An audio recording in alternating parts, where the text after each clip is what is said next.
citizens and members of our community. So we have something in common. The reason why you're here is because you care. Because you care about our community. They're all in service wearing uniforms because they care what happens in our community. And that's why I am here. Because I love Harris County. I love it. It's our home, right? It's our home. And our little northwest corner neck of the woods, you know, there may be over 1 million people here, but doesn't it still, it sometimes, except maybe when you're sitting at a light, still feel like a small town? You'll go to Kroger and it will still take you an extra 20 minutes because you'll run into 10 people that you know, right? And I mean, that's in the third most populous county in the country. And so we still live in a small town and we still care about it, and I care about it. I love Harris County, and here's why. And this is just a little bit of my personal background. I am originally from a small town in Wyoming, and I grew up in a single parent home with a mom who put herself through college in Wyoming, raising her son, me, by herself, and I was a handful, believe you me. Got through college, took advantage of every opportunity put forth to her, took advantage of it, worked hard, and I saw it. I saw the struggles that she had as a single mom raising me. And so for around 35 years ago, we moved to Harris County. She got a job with a little mom and pop oil company you might have heard of, Exxon. And so she started her career there, what would ultimately end up being a 31-year career as an accountant with Exxon. And I saw what she did for herself, what she did for me in getting us down here. And you probably heard me say this before, from a small town in Wyoming. We weren't immigrants, literally, but we felt like it. You know? And coming from a place where there are more cattle than people to the fourth most populous city in the country, talk about a shock. But you know what? Harris County embraced us. It embraced us. I don't know if there's any other counties in the country that are this big that embrace people coming here like we do. And Harris County embraced us. And I embrace her back. I owe her a lot. I really do. I owe Harris County a lot. And I love her. And so that's why I decided, Priscilla and I, my wife, and our 2 girls, and we live in North Houston, when it came about the time to decide where you want to, where to serve again and those kinds of things, my daughters, who knows where Bush Library is, right next to the courthouse? My daughters are there all the time at puppet shows, at crafts, checking out books, hopefully not tearing books. I had to replace a couple of those. So we were at Bush Library next door to the courthouse all the time. And right behind there is Collins Park. We go there all the time as a family. And there's a giant slide with 2 giant slides. Now, if you're not afraid of heights, I highly recommend those 2 giant slides. If you can get up to the top, you're going to have to do some ducking like me. Ride those slides down with our girls. And Priscilla and I had talked on several times. Said, if Judge Adams ever decided to retire or step down or do something different, that would be the perfect place to serve again. I'm a former prosecutor, former county employee, so I have a background in serving our county, but that would be the good place and opportunity to serve again. And heartbreakingly, the circumstances came where Judge Adams had a battle with cancer, and the cancer it's a battle that he lost, and it's still a hard time because Pauline and I have become dear friends. Pauline, his wife, she's been very, very gracious to me. We had long, good conversations about carrying on Judge Adams' legacy. And I said to Priscilla, I said, if the opportunity ever came again to serve, I would love to serve there. We only live a few miles from the courthouse. This is our home, this is our community, and that would be the best place for us to go. And so, while the circumstances weren't how I wanted to get there, I'm honored to have been chosen to take over for Judge Adams. And like Judge Adams did, I have a tremendous heart for kids. There are so many kids, as everyone here can tell you, especially in law enforcement, especially our gentlemen in the ISDs. There are so many kids who are on the razor's edge of life, looking to go this way or this way. And it's going to determine the entire course of their life. Way back here as children.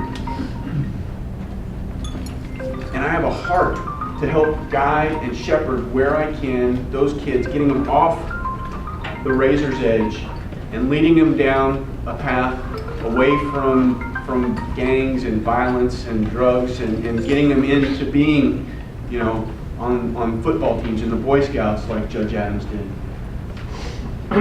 That's my heart. It's my belief, and some of these gentlemen may agree that especially every young man is going to join a gang. Every young man is going to join a gang. Now that gang may be the football team, it may be Boy Scouts, it may be your local soccer club, or it may be worse. It may be a real gang, but every young man is going to join a gang. And it's my hope that through the courts, is through this court, that we can get kids connected up with good gangs. And now I say young men. Frankly, the incidence of young ladies coming into court has increased dramatically. I mean, I'm aging myself a little bit, but I remember when it was just the boys that always got in trouble, and that has changed dramatically. And so the same thing is holding true for young ladies. I have a heart for kids, and as a former Harris County prosecutor, and including a time as a juvenile prosecutor, I've seen the tragic consequences of when nothing is done. Once they get into that juvenile system, they're still savable and salvageable, but it gets so much more difficult. And if we can create that line in the sand way back here in the justice courts through, where we're just stopping, truancy by itself, keeping kids in school from being out and around and burglarizing your cars, doing those kinds of things, getting in with older bad kids.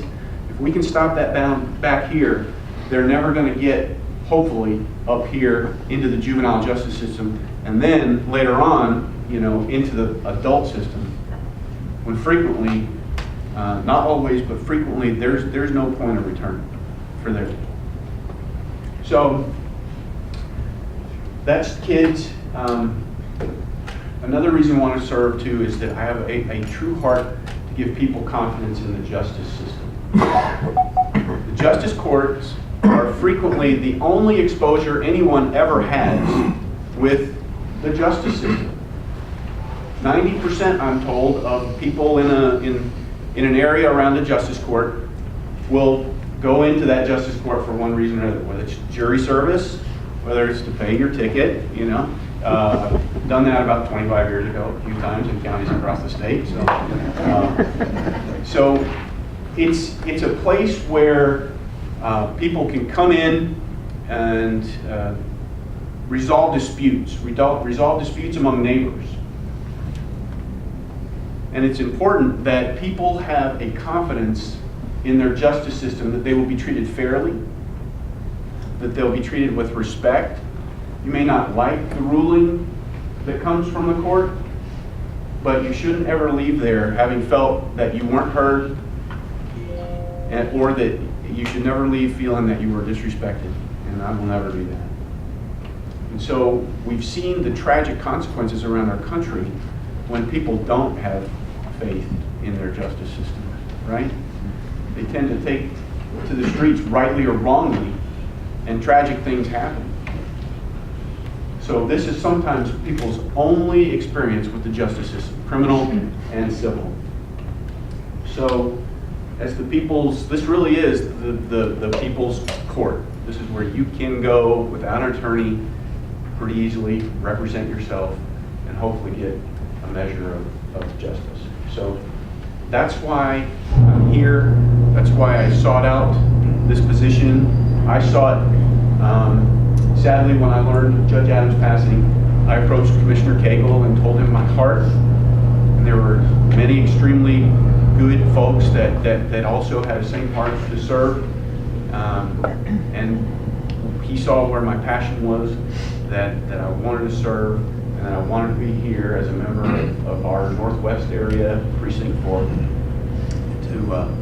to go forth. So he saw my heart, my vision, and thankfully I was allowed to be here. So the next question you have is probably, well, okay, what really does a justice court do, and are you qualified to do it?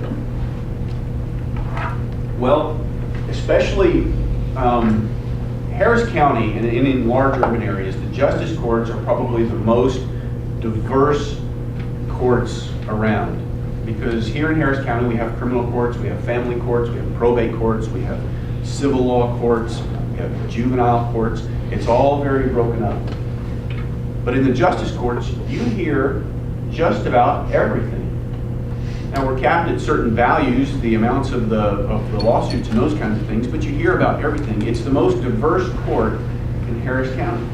And especially in large urban areas like Houston, it's gotten extremely complex. You have to be very familiar with the penal code, the property code, several ancillary laws like bankruptcy. You've got to understand foreclosures. You've got to understand contract law. You've got to understand tort law. It's gotten really, really complex. Business law, evidence, the rules of civil procedure, which came out by the Texas Supreme Court for the justice courts about a year ago, require that justice courts now follow the rules of civil procedure, and they set those out. And they're very, very complicated. And a whole lot of common sense. Really, that's the core of it, is common sense too. It's complicated, it's complex, but really the anchor is common sense. My background professionally, you've seen a little bit. I won't go into it too much, but I'll let you know how it sort of applies to this. I've been an attorney for going on, this will be my 17th year. And out of law school, I clerked for a federal judge for 2 years. It was a briefing attorney in the Northern District of Texas, Judge Sam Cummings. He was one of Ronald Reagan's last appointees before Ronald Reagan's last term.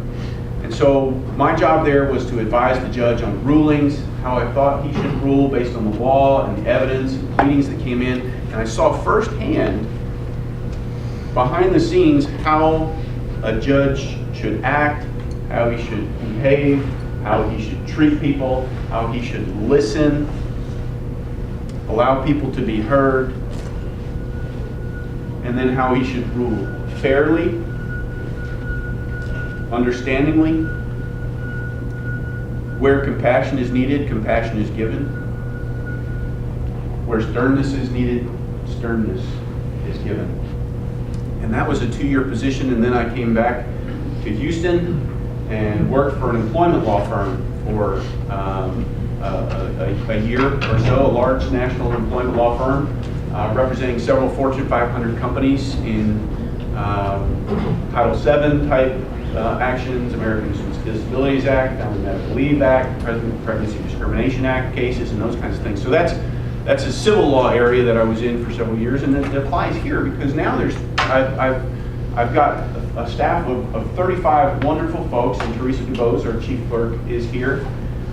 And having a knowledge as sort of a leader and an employer of employment law has proven to be invaluable, because if you can set up your policies and procedures that create a positive, safe, good, non-discriminatory place to work, you're going to have a great county court, and you're going to frankly save the county from any lawsuits, which ultimately costs who? Us. Right.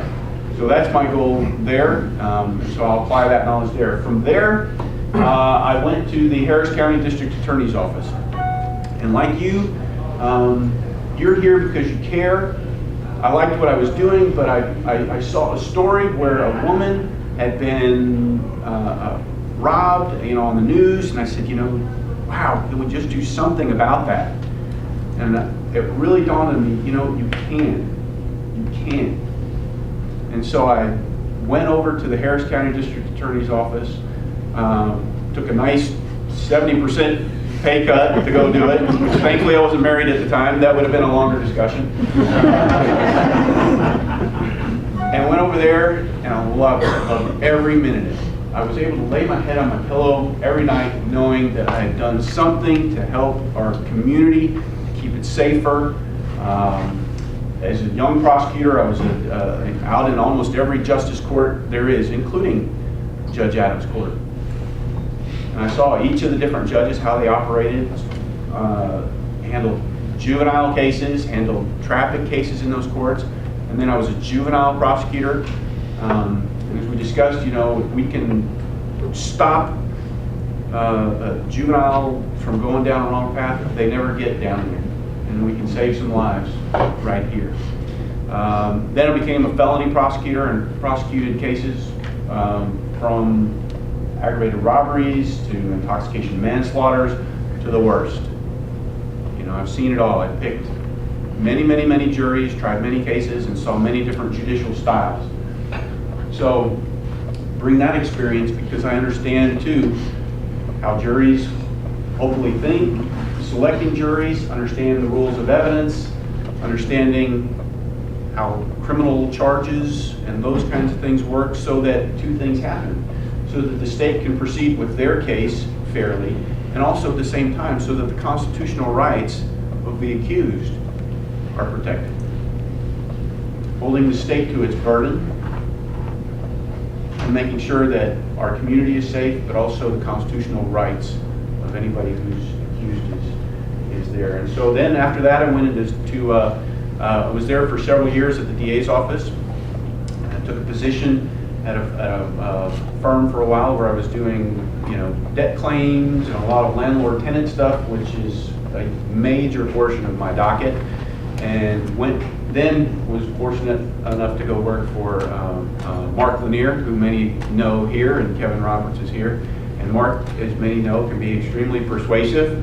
So it took me from one great job to another great job, and that's where I have been for the last several years. I've gone on, handled civil cases representing corporations and individuals, handling discovery, motions, depositions, those kinds of things up till trial. A lot of time in courts, and not just in Harris County, all around the country. So that's the experience that I bring to the bench, and I each day as I hear a case, something from the last 17 years will come up that helps guide me. And so I hope to, like you, continue to care about our community.